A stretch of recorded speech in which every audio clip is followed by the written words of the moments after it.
repasser le micro pour continuer.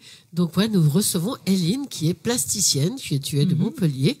Donc, tu nous as amené une œuvre déjà pour montrer des couleurs. Et tu as différentes, justement, palettes couleurs à ta palette, parce que tu ne fais pas que ça. Mais on va commencer. Comment t'en es venue déjà au graphisme et à la peinture? Alors, c'est lors d'un voyage en Australie où je me suis littéralement cassé le pied. Et donc j'étais vraiment cassé le pied. Ouais. Cassé le pied. Et donc j'ai dû être immobilisée en fait. Et j'étais dans une auberge de jeunesse à ce moment-là. Et je leur ai demandé de me faire travailler parce que je commençais à cogiter, à penser à pas mal de choses. Et je leur ai dit faites-moi bosser en tant que réceptionniste, n'importe quoi, je veux travailler. Et en fait, donc le directeur de l'auberge de jeunesse me dit j'ai pas de métier réceptionniste là pour l'instant, j'ai rien. Par contre, je cherche quelqu'un pour peindre sur des grandes planches de bois noir. Et je le regarde, moi, les yeux écarquillés. Je lui dis mais moi, j'ai jamais peint de ma vie. Il m'a dit tu vas tenter, tu vas essayer. Et en fait, en Australie, en Nouvelle-Zélande, tous ces pays-là, ils nous laissent totalement libres d'être qui on veut et d'essayer ce qu'on veut sans forcément avoir de diplôme. Donc c'est comme ça que j'ai commencé à peindre. Donc on te donne des pinceaux, des palettes, des murs et des couleurs et ta bonne humeur et ton inspiration. C'est ça. Et donc j'ai peint 5 grandes planches de bois de 2 mètres de long. Et je me suis rendu compte qu'en fait, j'adorais. Déjà, ça me permettait d'être apaisée. Adorer, explique-moi. De large. Comment? Et de large. Et de large? Non, t'étais dans les mesures. Ah, de large, ça faisait à peu près 50 cm. Ça fait quand même des beaux bandeaux. Ouais. Hein. Donc j'ai commencé directement sur des gros formats d'ailleurs. Ouais. Ça a été direct. Et qu'est-ce que c'est que tu dis que tu as adoré? Qu'est-ce que c'est qui t'a plu dans ce travail d'expression à travers les couleurs? Alors c'était vraiment parce que je me sentais apaisée. Voilà, ça m'apaisait. C'était les seuls moments où je beau, me l'art, sentais. hein, Ouais. Donc voilà, on revient à la dimension thérapeutique de l'art, ouais. comme l'écriture. Hein. Ouais, tout à fait. Et c'est d'ailleurs ça qui m'a emmenée après à l'art-thérapie. J'ai fait une formation en art-thérapie à Avignon. Ouais. Et voilà, donc tu fais art-thérapie, donc parce que toi ça te parle, la thérapie et l'art. Qu'est-ce que ça t'a donné en plus par rapport à ce besoin de t'exprimer avec tes couleurs et tes supports? Je pense que ça a été important pour moi de comprendre ce que l'art pouvait venir faire chez les gens en fait. Et de comprendre la puissance de l'art sur nous, en tant que thérapeutique aussi, qu'on pouvait aller explorer vraiment plein de choses et nous connaître grâce à l'art aussi. Donc c'est plus un travail perso que tu as fait à travers cette étude d'art-thérapie, mais pour autant c'est pour le faire partager. Alors en fait, donc j'ai fait 2 années de formation, normalement c'est 3 ans, et j'ai arrêté à ma 2e année parce que je me suis rendu compte que j'étais allée chercher des choses personnelles, c'était pour moi, j'avais besoin d'apprendre plein de choses, mais je voulais pas en faire un métier. Là aujourd'hui, je veux pas en faire un métier. Je veux me détacher du côté thérapeutique parce que j'ai toujours été aussi à cette place-là toute ma vie.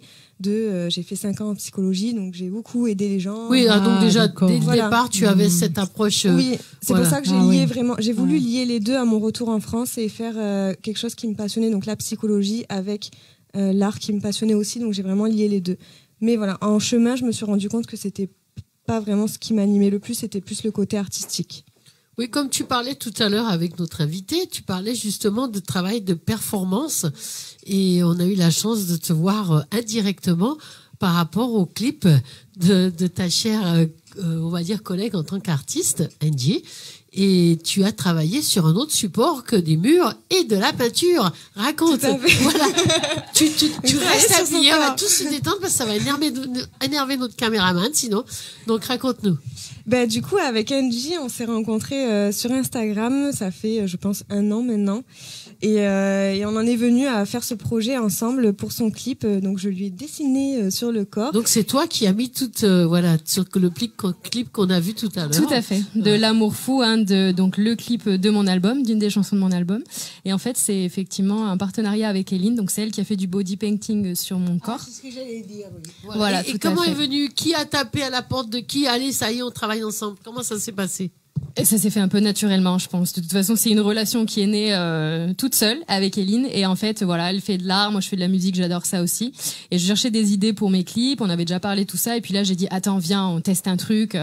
Puis du coup, on a fait carrément ça, mais avec des peintures fluo. Donc on a fait que de la lumière noire, donc ça a vraiment un rendu génial, et puis on s'est éclaté à faire ça, quoi. D'accord. Mais quand tu fais sur de la lumière noire, tu fais sur un tapis ou sur un endroit tout noir Alors là, du coup, on était en studio photo avec Seb, un ami à nous. Et là, il faut que l'endroit, effectivement, soit tout noir. Et en plus, voilà, il y a la lumière noire pour pouvoir faire le fluorescent. Et quand tu commences à faire l'œuvre sur le support de notre cher Andy, est-ce que tu travailles aussi dans le noir ? Alors, oui. Est-ce que tu peux déjà, ou sinon tu visualises déjà ce que tu verras ce qui va venir ? Donc du coup, là, c'est vrai qu'on alternait vraiment par des moments dans le noir et des moments où... Parce qu'en fait, la lumière noire, ça fait mal aux yeux ça déjà, nous a on peut pas rester vraiment longtemps. Fait mal aux yeux, Mm-hmm. et on s'est dit, bon là, il faut qu'on fasse le maximum avec la lumière du jour. Ce qui était un peu plus compliqué pour moi, parce que j'avais du mal à me projeter, du coup. Donc on éteignait par moment pour voir, ok, ça rend bien, ok, c'est bien, c'est bon, on continue. Voilà. Et ça te permettait de créer au fur et à mesure de ton... Tout à fait. L'évolution se faisait au fur et à mesure. Ouais. Tout à fait. On a filmé en même temps, et après, une fois que tout était terminé, j'ai tourné mon clip. Donc on a fait la vidéo sur ma chanson, où je chante, où je fais, où je danse, où je fais des choses dessus, et on a tourné le clip, dont on est assez fiers. Donc tu fais quand tu fais du body painting, ça peut être spatial, ça peut être tout bord, quoi. Tout style ? Tout style. Oui, après, c'est vrai que je reste quand même très ancrée à mon style, à moi. J'ai pas envie de... C'est bien d'être soi-même. Voilà, j'ai pas envie de sortir de mon identité, et je trouve que c'est vraiment important, et j'ai pas envie de me dire fais-moi, que quelqu'un vienne et me dise fais-moi ci, fais-moi ça, et voilà, tout dépend du projet, fasse confiance. mais voilà. Ça fait comme une chirurgie esthétique. C'est ça. La personne, elle amène la photo, elle dit là je veux ça.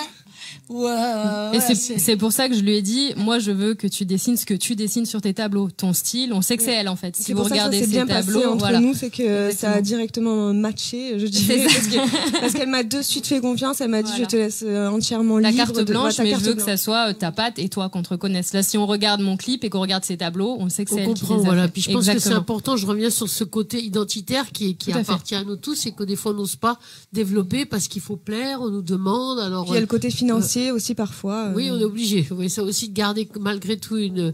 Mais c'est pour ça que tu as ta maman. Ouais, exactement. Voilà. Où c'est qu'on peut voir tes tableaux, ton travail ?